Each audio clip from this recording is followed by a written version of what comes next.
minutes left in the second quarter. Austin Reeves, a full-court outlet to LeBron. Hey! This felt extra good. Why would that be? Oh, yeah, remember this? Hey, you played against my dad. Your first NBA game ever. Really. Sacramento.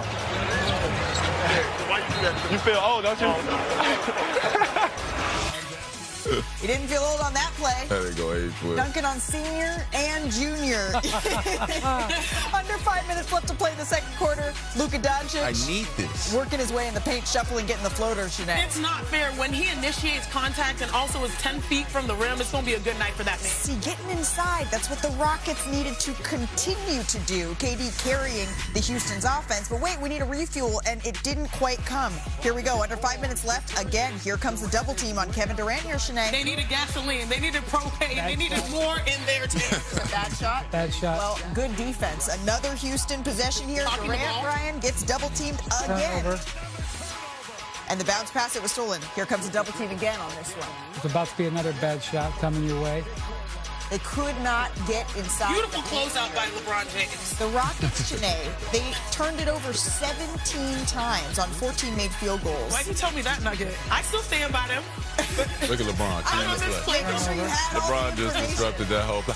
Hey! I love the unselfish pass right there. LeBron cheating on the play, cheating on the inbound.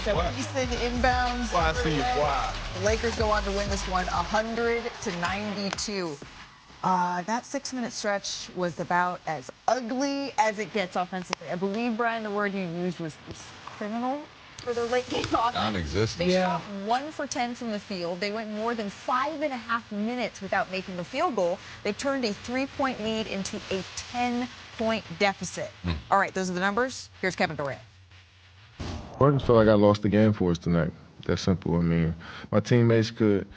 I mean, of course, we probably can make more threes, but it's on me. I mean, to be honest, I'm the offense, and the opposing team is going to use all their resources and not let me get comfortable. I think the whole process is too slow, and I just think that it's all on me because the team, when they see me, it just feel like 1-on-5, to be honest. You know what I'm saying? Because I see 2 guys coming up out the corners to help at the elbows, and then guys at the boxes, and it's almost like a zone when I get the ball up top.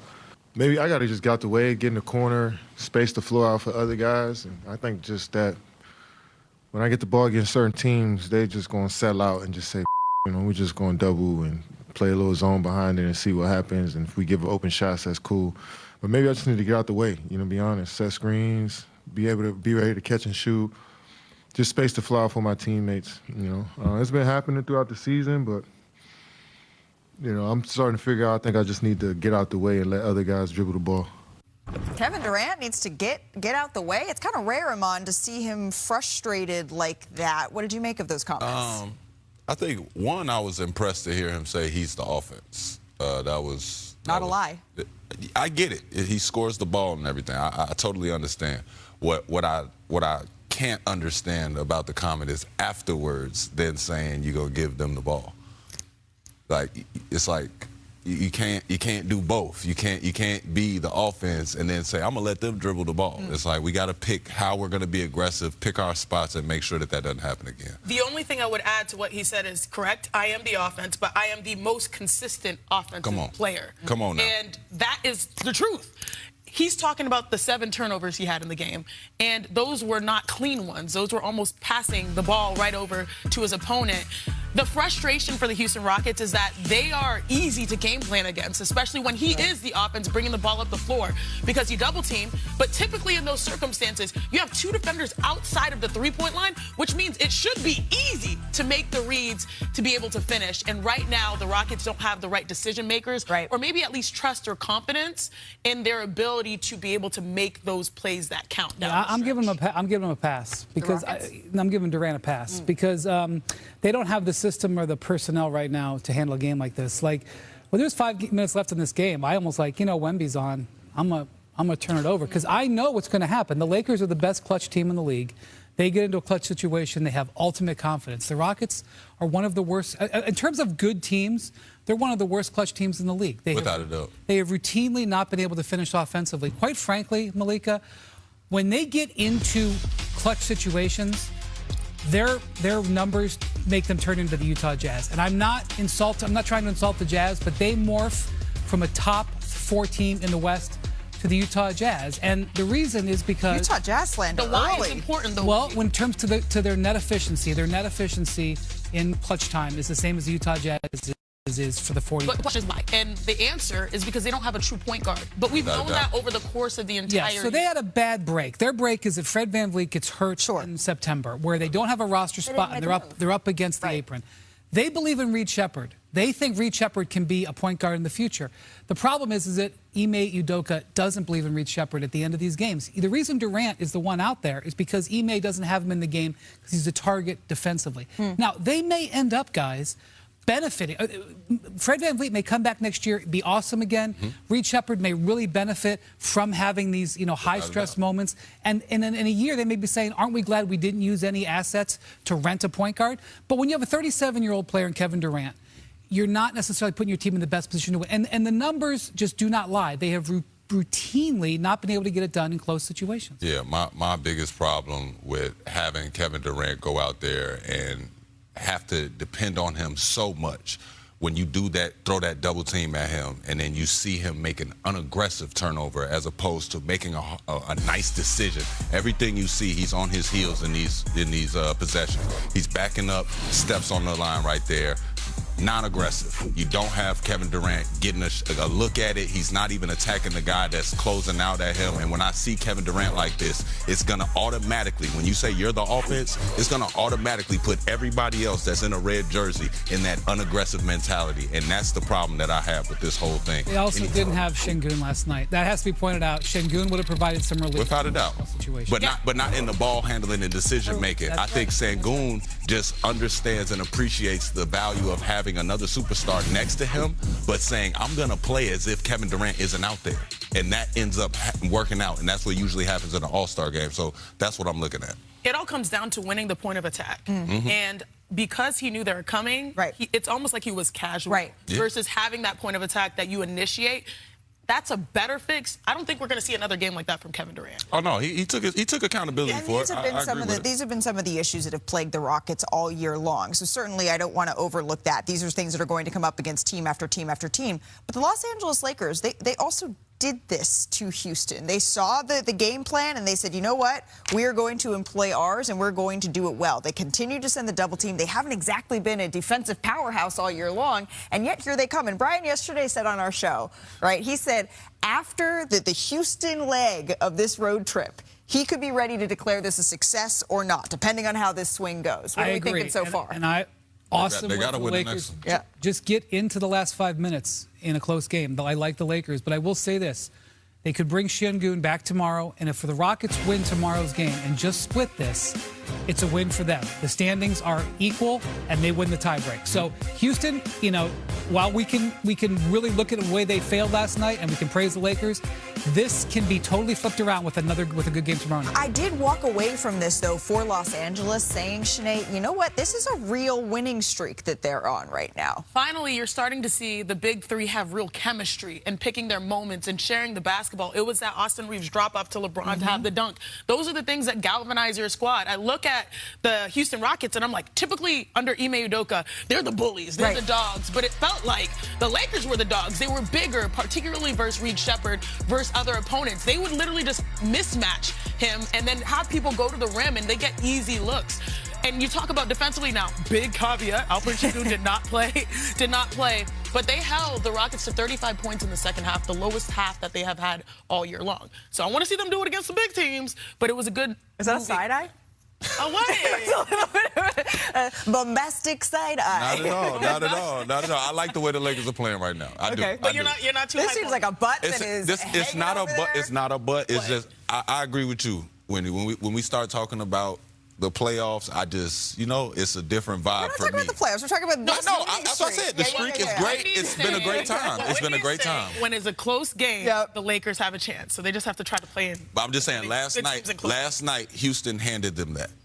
They beat themselves. If they could do it again, I'm not a guy that goes out there and says that. On Thursday, we're going to be having another. I'm not a guy that go out there and conversation. says that, like, you know, we beat ourselves and everything. But that was one of those games. All right. Well, there you go. The Lakers, though, they have won 6 in a row, and they're starting to piece something together, even if it comes with a little bit of Iman side-eye. We did also have dueling 40 pieces last night in Boston. Do you guys remember when Jaylen Brown said this part? He said, I don't foul bait.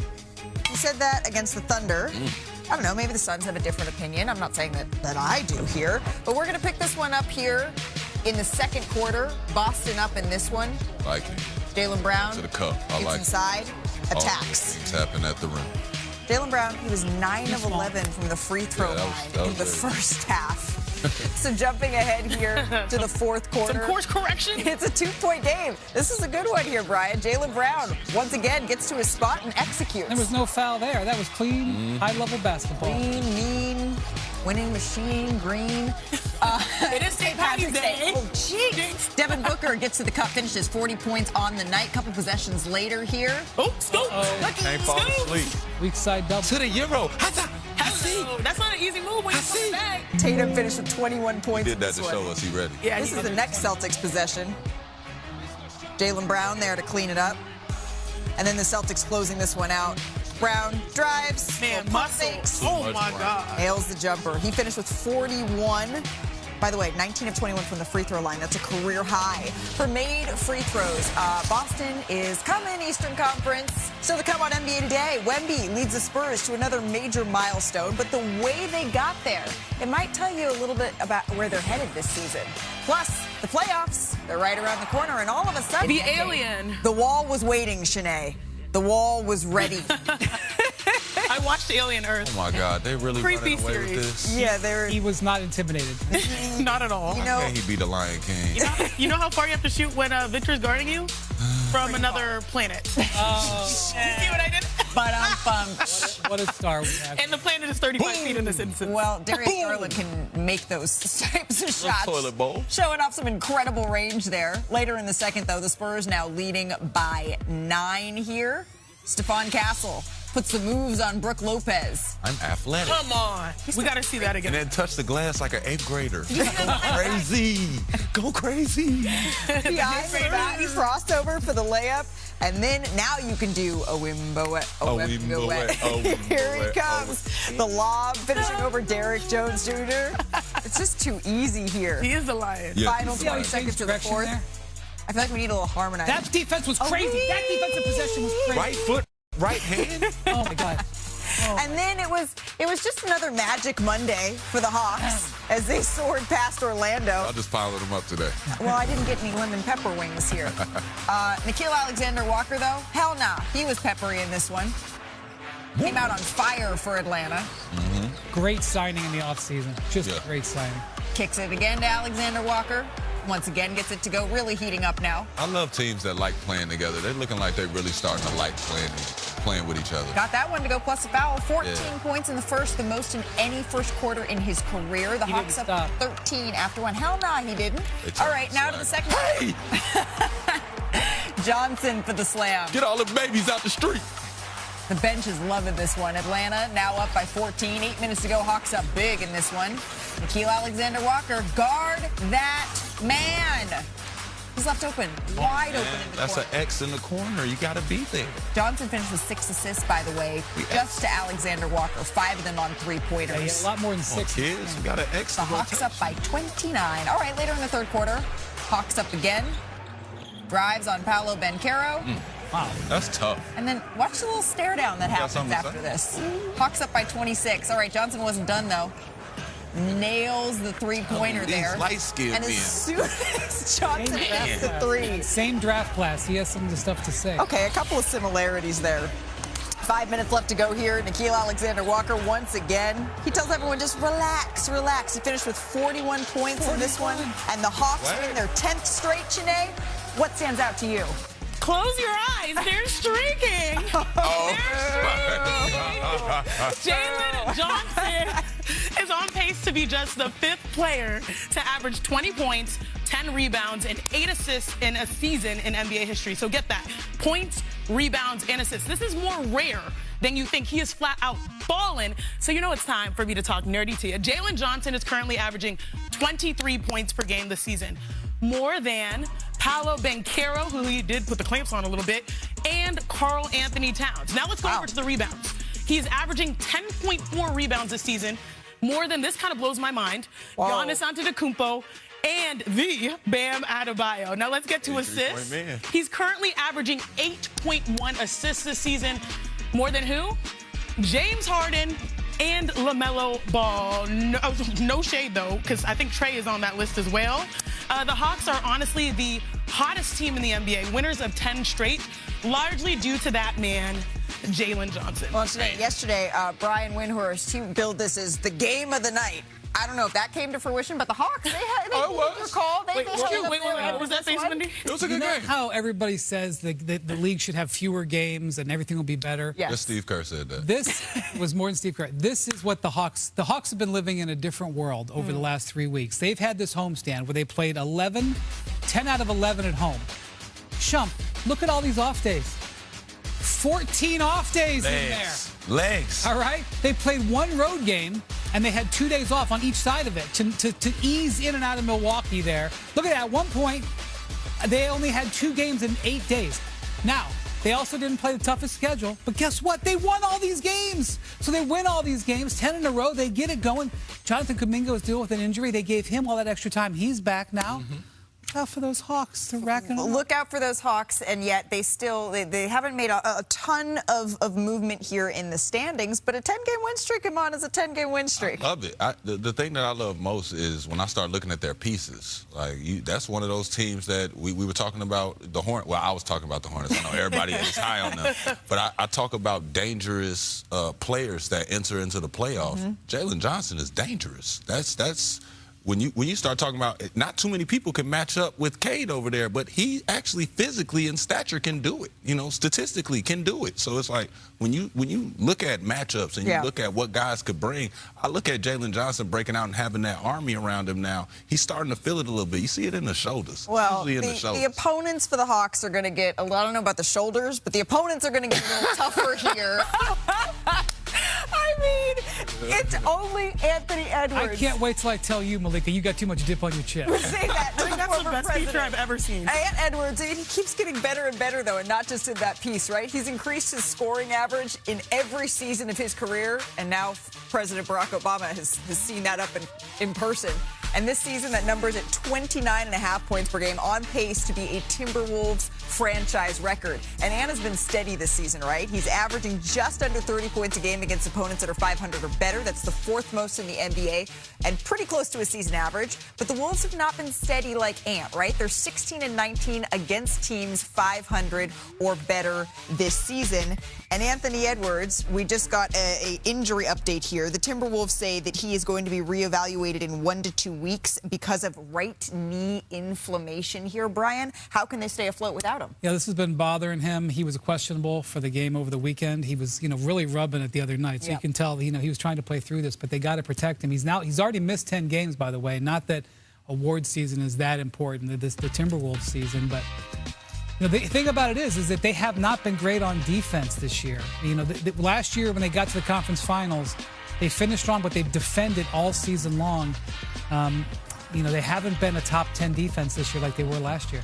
Yeah, when I look at them, I think this is going to be a pretty tough blow. I know you got to give them time, but I can't see them doing much of anything without Ant-Man. I've seen them have their woes throughout the year, and though he's playing well, I'm trying to figure out how their record is reflecting what it's reflecting right now, how we keep even having to have these conversations, because it doesn't look like they're a team that's ready to walk into playoff territory. It just looks like Ant-Man can propel them to do whatever he wants them to do. Well, they are 6-4 this season without Anthony Edwards, which isn't falling off a cliff here, Shanae. But it's a tough time because I'm looking at the standings. standings, and right now the Timberwolves are at 6, 41-27. The Suns are 39-29. So there's a 1.5 game situation where if they drop off with Ant out, they could be on the outside looking in. The Suns have the hardest schedule amongst all of those teams, and that may end up being important here because Minnesota is obviously probably going to take a loss. I do like 1.5 game situation, though. That's how I want to refer to it. That's not a difference. It's not a separation. It's just a situation. You're not separating, you're situating. By the way, I mean, how incredible is that feature, that one-on-one that we get to see? Hey, coming up here, Diaper Dandies are ready for March Madness. Seth Greenberg, he's here to break down which freshman phenoms. Greenberg is here. Coach, the first 4, it tips off later tonight, and round 1 begins on Thursday. So for NBA fans, who maybe is a player that we should be watching that can make a deep run this year and we could be hearing about again in June? Big Daddy Perk's going to like this one. Darius Acuff Jr. The dude is just different. High basketball IQ, big physical body, shot maker, floor game, has a great feel. At the end of games, all he does is make the right play. He had 31 in this basketball game. He also had 11 assists. Watch him draw 2, kick it out, has eyes behind his head, plays at a great pace, changes speed, changes direction. The best layup shooter in college basketball, and also a 40% three-point shooter. He reminds me of this guy, Lillard, Dame Lillard, in terms of Dame time. That's what this guy is. He's the best closer in college basketball also. You see that sidestep? Absolutely. Darius Acuff's got the sidestep, he's got the runner, he's a finisher, right leg, off leg, offhand, and he's a terrific passer. These two guys are 2 of the same. Darius Acuff Jr. is the best point guard in the draft. And this guy right here, a little under the weather. Keaton Wagler, Illinois, 6'7" guard, unlimited range, can play off the catch, can play off the bounce, all kinds of runners in the lane, has a little Steph Curry in his game in terms of his range and his ability to use his angles and getting to the rim. Nice middle game, nice step back. This guy right here, an elite defender, can make plays for others, defend. Those 2 guys, they're lottery picks. Acuff is the best guard in the draft. Wagler, maybe the best, what I call ball guard in the draft, which is a scoring point guard. Best ball guard, best guard in the draft. And if we're talking about the lottery, I feel like I've been hearing the same 3 names at the top of the NBA draft board since the season started, right? We're talking about Darren Peterson. We're talking, of course, about A.J. Debinsa and Cam Boozer. So of those 3, who has the most to gain, do you think, Coach, in this tournament? You know, everyone's going to want to say it's Peterson. I mean, and people are going to say it's Peterson because he hasn't played as much. I don't think how he plays has anything to do with his upside in terms of the draft. I think really what it has to do with it is his physical and when he has his interviews, because the guy's talent is undeniable. He's so good. 3-level scorer, runner, willing passer, great body, does a nice job running the floor and catching in transition. It's all about his interview and his health. You know, he's got to show people that he can play. More importantly, he can play through discomfort. But this guy right here, Cam Boozer, he's the most underappreciated guy in the draft right here. What I mean, he doesn't a runner. He's not a jumper. What he is he's a player. High basketball IQ. Right now they're playing him as Scottie Pippen. He's their backup point guard at Duke right now. He can shoot the 3. He can beat you off the bounce at the elbow. Great feet defensively and rebounds the basketball. You don't have to be a run-and-jumping athlete to be a great player. That guy, Cam Boozer, he's ready to plug and play in the NBA, and not a good leader, but a great leader. For an 18-year-old. He's just a little bit different. He was raised to be an NBA superstar. Raised to be an NBA superstar. You're making me rethink not having Duke in my Final Four. Okay, before we let you go, is there anyone else that we should know that you maybe have your eye on, even someone under the radar maybe? Well, I'm not sure how far he's under the radar, but Nate Ament, 6'10", 7'2" wingspan, reminds me of Kevin Durant. Long, aggressive in terms of right now. He's doing a better job of getting to his spots, playing with a better base. You see him off the bounce, 6'11". Watch that high release point of his. He does a good job of getting to his spots, shooting a 3 much better. You can play him all over the floor, willing passer, can finish at the rim, and an elite defender with that length. So when I think of a guy another guy that's a little bit under the radar, I think Nate Ament is under the radar. Started a little slow, but as he's matured into the game and got a little bit better understanding of playing with a base and more powerful, this guy right here, he's going to be an NBA All-Star. Seth, I feel 6'10", ready now. shoots it, long, athletic, reminds me of KD. Reminds you of KD. He's no pretty high shump, though. praise. He's no shump. Well, no, not everyone can just walk around and be shump. That's kind of a different level. Seth, we appreciate the time. I believe me, I experienced it in real time. See, shump is just the definition of excellence. That's why I tried to dress like him today. Seth, we will see you soon. Appreciate the time. The tournament, it is set. The numbers, they keep on climbing here in the bracket challenge. Millions of brackets have been filled out. Some of us still have to fill out ours. Download the ESPN Tournament Challenge app. Fill out your men's and women's brackets right now. He's not a household name yet, but one player that you can expect to hear from next March, well, that's Christian Collins, the number 5 overall high school recruit, according to ESPN.com. And Collins is yet to declare a college choice, but spend 30 minutes with him, as I did recently, and the joy and the spirit that he has, it's just contagious. And his story is one that will stay with you. I know it did for me. He's facing a battle that we have yet to see in the NBA. We have the number 5 overall recruit from the 2026 class here in studio, Christian Collins, his wonderful mom, Angel. Welcome to NBA Today. How you doing? How you doing? We are so excited to have you in our Los Angeles studios. Let's start with what we all love, which is basketball. Our national recruiting director at ESPN, Paul Biancardi, this is how he described you, which I thought is really interesting. He describes you as a tantalizing combination of size, length, mobility, plus good defensive anticipation.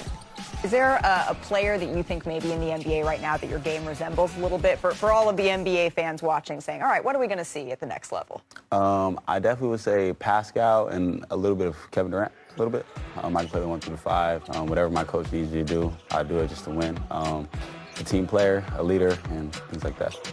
Mom, when do you remember him first picking up a basketball?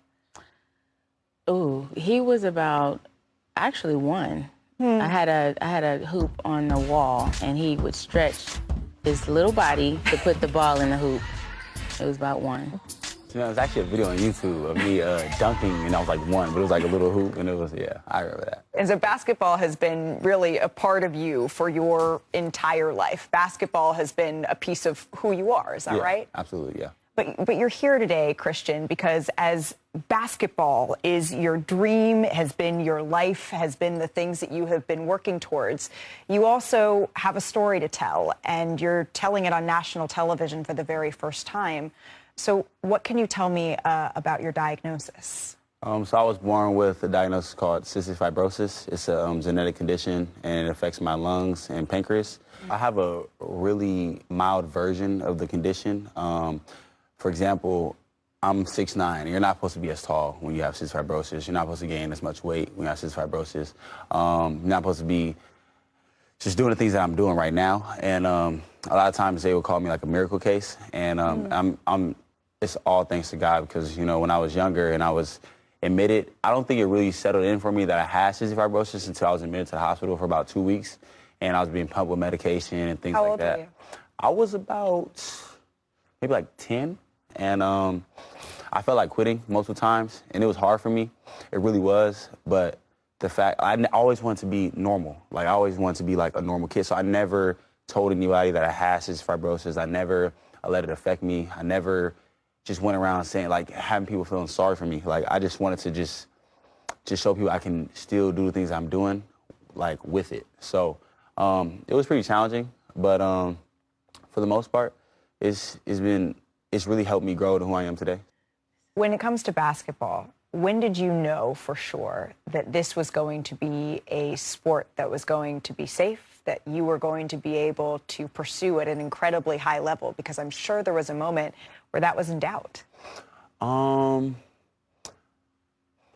always knew that I had the ability to, you know, be really great, and regardless of what I have going on. And when I would say I was a freshman, I was playing JV, and I was at the bottom. Like, it was bad. It was bad. I had a lot of hate that I was hearing from people around me and on TikTok, and that's why I started showing my journey on my TikTok, and it was just people hating on me. And when you say hate, what do you mean?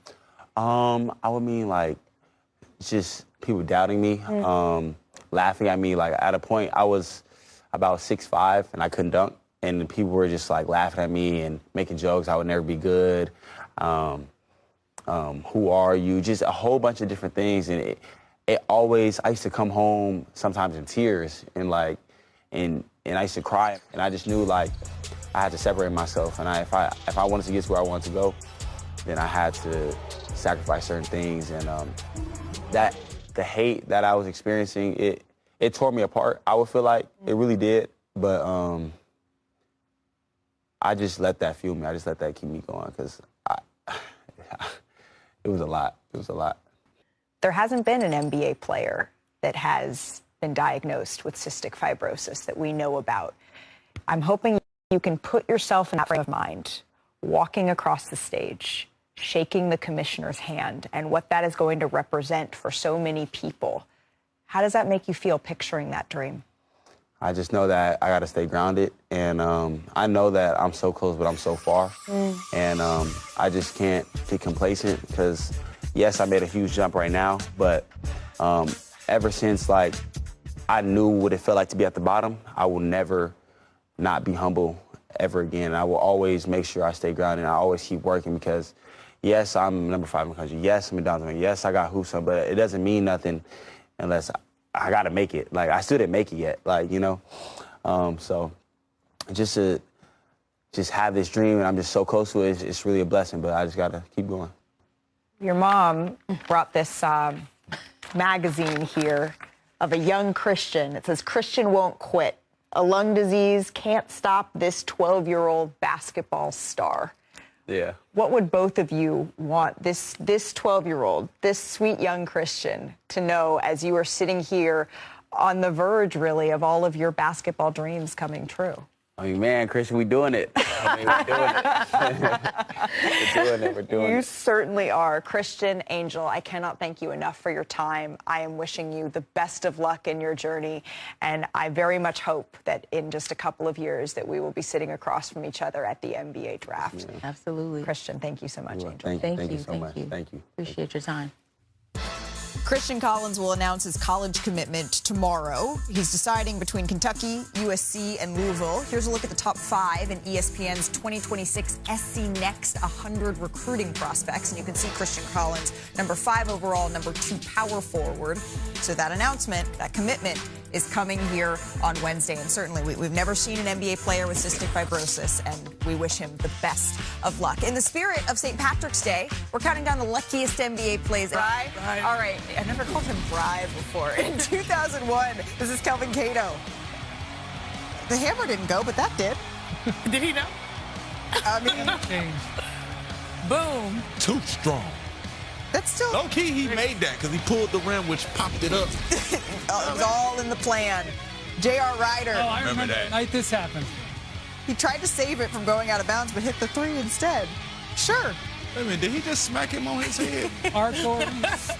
Yes, he did. Only he rubbed his head. 2 of us got the memo on the wearing green. Wait, are you going to do the dance? Jump and I will. What dance? Can you? Can we play the B-roll again? Can you do that like leg kick thing? No, absolutely not. You're the champ. You're the dancing champ. You are the Daniela Karagatz did not teach me that. I'm not doing it. I feel like, Daniela, we can get you on the phone and do that. But we do have a huge slate across the association. The West leading Thunder taking on the Orlando Magic. A win or a loss by Phoenix, Denver, OKC. They become the first team to officially clinch, right? Oh. So, Brian, is it over? Said and done. One race in the West locked up by San Antonio. Absolutely not. I think San Antonio's got a significantly easier schedule than the Thunder do. The stats don't say that, but I look at it and I think that they have an easier schedule. Right. Like, but look at the Spurs schedule the rest of the season. Like, there's a lot of wins in there. I'm just going to say right now. And remember, I know. Look, beyond.